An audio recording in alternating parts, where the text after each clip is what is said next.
کہ مسلمان ہمارا بھائی ہے، اس کے باوجود ہم اس کے ساتھ ظلم کرتے ہیں، اسی کے ساتھ ناانصافی کرتے ہیں، اسی کے مال کے اوپر قبضہ کرتے ہیں، اسی کی زمین کے اوپر قبضہ کرتے ہیں، اسی کے ساتھ بہت ظلم اور زیادتی کرتے ہیں۔ تو ہمارے اپنے معاملات ایسے ہیں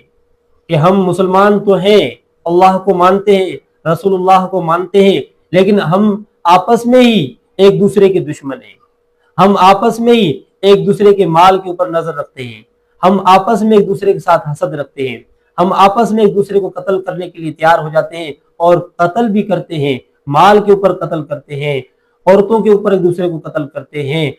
اور گانے اور فلمیں اور ڈرامے اور فحاشی اور بے حیائی، یہ سارے کام ہم مسلمان کرتے ہیں۔ جن جن زمینوں کے اوپر انہوں نے قبضہ کیا ہوا ہے، مسلمانوں کو ستایا ہوا ہے، مسلمانوں کو پریشان کیا ہوا ہے، انشاءاللہ آپ ان سے واپس لے سکتے ہیں جب آپ اللہ سے ڈرنے والے بن جائیں، جب آپ عدل انصاف کرنے والے بن جائیں، جب آپ اللہ سے محبت کرنے والے بن جائیں اور گناہوں سے ڈرنے والے بن جائیں اور دوسروں کے ساتھ انصاف اور عدل کرنے والے بن جائیں، یقیناً پھر اللہ تعالی ہماری مدد کرے گا، پھر اللہ کی مدد ہمارے ساتھ ہوگی، پھر انشاءاللہ کوئی ہمارا مقابلہ نہیں کر سکتا۔